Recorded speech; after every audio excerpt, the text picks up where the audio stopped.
मध्य UP यानी रोहिलखंड की राजनीतिक धुरी कहे जाने वाले बरेली मंडल में लोकसभा की दौड़ शुरू होते ही सबके मन में यह सवाल भी गूंज रहा है कि आखिर इस बेल्ट में मुस्लिम लीडरशिप क्या करने वाली है। हाल में सपा महासचिव पद से इस्तीफा देने वाले बदायूं के दिग्गज नेता एवं पूर्व केंद्रीय मंत्री सलीम इकबाल शेरवानी, पूर्व विधायक आबिद रजा, बरेली के कद्दावर मुस्लिम लीडर इस्लाम साबिर और पूर्व विधायक सुल्तान बेग, पीलीभीत के पूर्व मंत्री अनीस अहमद खान और फूल बाबू बरेली मंडल के ऐसे राजनीतिक छत्रपों में शुमार हैं जो प्रत्यक्ष या परोक्ष रूप से हमेशा सियासी क्षितिज पर अपनी छाप छोड़ते रहे हैं। लोकसभा की रेस में इस बार इन मुस्लिम छत्रपों की क्या भूमिका रहने वाली है, इस पर हर कोई नजरें जमाए बैठा है। बरेली मंडल के प्रमुख मुस्लिम चेहरों की बात करें तो पहला नाम पूर्व केंद्रीय मंत्री सलीम इकबाल शेरवानी का आता है। सलीम शेरवानी वैसे तो भी समाजवादी पार्टी में हैं, मगर खास कारणों से नाराजगी के चलते राष्ट्रीय महासचिव का पद छोड़कर सपा हाईकमान के खिलाफ तीखे बयान दे चुके हैं। सपा प्रमुख अखिलेश यादव पर मुस्लिमों की उपेक्षा का गंभीर आरोप लगाते हुए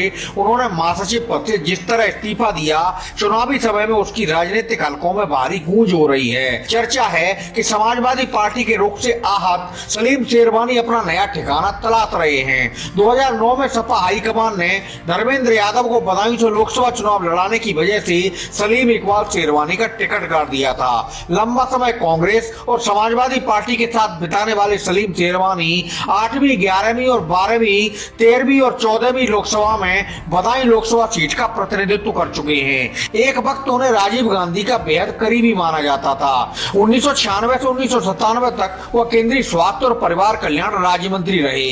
1997 से 1998 तक प्रधानमंत्री आई के गुजराल के नेतृत्व वाली सरकार में उन्होंने केंद्रीय विदेश राज्य मंत्री का पद संभाला था। सपा प्रमुख अखिलेश यादव ने इस बार धर्मेंद्र यादव की जगह चाचा शिवपाल सिंह यादव को बदायूं के रण में लड़ने भेजा है। राज्यसभा टिकटों में मुस्लिम अनदेखी सहित कई कारणों के चलते सपा हाईकमान से बेहद नाराज बताए जा रहे सलीम शेरवानी आगे क्या फैसला लेते हैं, इस पर सबकी निगाहें जमी हैं। सलीम इकबाल शेरवानी की तरह बरेली मंडल में मुस्लिम राजनीति का दूसरा सबसे बड़ा नाम बरेली के दिग्गज नेता पूर्व विधायक इस्लाम साबिर का आता है, जो बरेली लोकसभा सीट से 1996, 1998, 99, 2004 और 2009 में लोकसभा चुनाव सपा, बसपा और कांग्रेस के टिकट पर लड़ चुके हैं, मगर हर बार अच्छे खासे वोट हासिल करने के बाद भी कामयाब नहीं हो सके। इस्लाम साबिर के पिता अशफाक अहमद 5 बार विधायक रहे थे।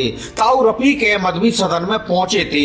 बरेली की राजनीति में मुस्लिमों के बड़े तबके पर मजबूत पकड़ रखने वाले इस्लाम साबिर के बेटे पूर्व मंत्री सैजुल इस्लाम कैंट बितरी और अब भोजीपुरा से चौथी बार एमएलए हैं। सैजुल इस्लाम की पत्नी आयशा इस्लाम भी 2014 में बरेली लोकसभा सीट से सपा उम्मीदवार के रूप में रनर अप रह चुकी हैं। 2019 में सपा ने बसपा से गठबंधन के साथ पूर्व मंत्री भगवत शरण गंगवार पर दांव लगाया था, मगर वह भी जीत की दहलीज तक नहीं पहुंच सके थे। अब तक एक बार भी बरेली से जीत का स्वाद नहीं चखने वाली समाजवादी पार्टी ने इस बार कांग्रेस छोड़कर सपा में आए पूर्व सांसद परमीर सिंह ऐरन पर दांव खेला है। पूरे बरेली मंडल में बरेली एक ऐसी सीट मानी जा रही थी जहां सपा से मुस्लिम कार्ड चलने की उम्मीद थी, मगर ऐसा हुआ नहीं। इस्लाम साबिर और उनका परिवार इस चुनाव में किस भूमिका में नजर आएगा, यह जानने के लिए भी हर कोई बेताब दिखाई दे रहा है। पीलीभीत के पूर्व मंत्री अनीस अहमद खान और फूल बाबू भी मुस्लिम राजनीति का जाना पहचाना नाम है। पीलीभीत की बीसलपुर सीट से 1996, 2002, 2007 से 2012 तक लगातार वह विधायक रहे हैं। फूल बाबू कई बार लोकसभा चुनाव भी लड़े हैं, मगर सफलता उनके हाथ नहीं लगी। लंबे समय बसपा की राजनीति करने के बाद वो कांग्रेस में गए और फिर से हाथी की सवारी कर ली।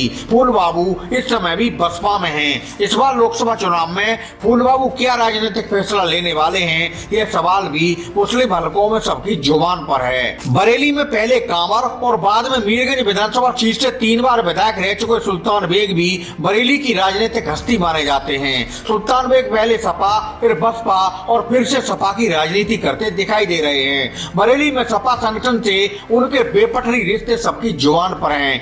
लोकसभा चुनाव के समय में सुल्तान बेग पर भी सबकी नजरें हैं। ऐसा ही एक नाम बदायूं के पूर्व विधायक आबिद रजा का भी है, जो पहले खुद और बाद में उनकी पत्नी वहां के नगर पालिका चेयरमैन की कुर्सी पर कब्जा कर चुके हैं। सलीम शेरवानी और आजम खां के बेहद करीब माने जाने वाले आबिद रजा भी सपा हाईकमान के फैसलों से नाराज बताए जाते हैं और खुलकर अपनी नाराजगी का इजहार भी कर रहे हैं।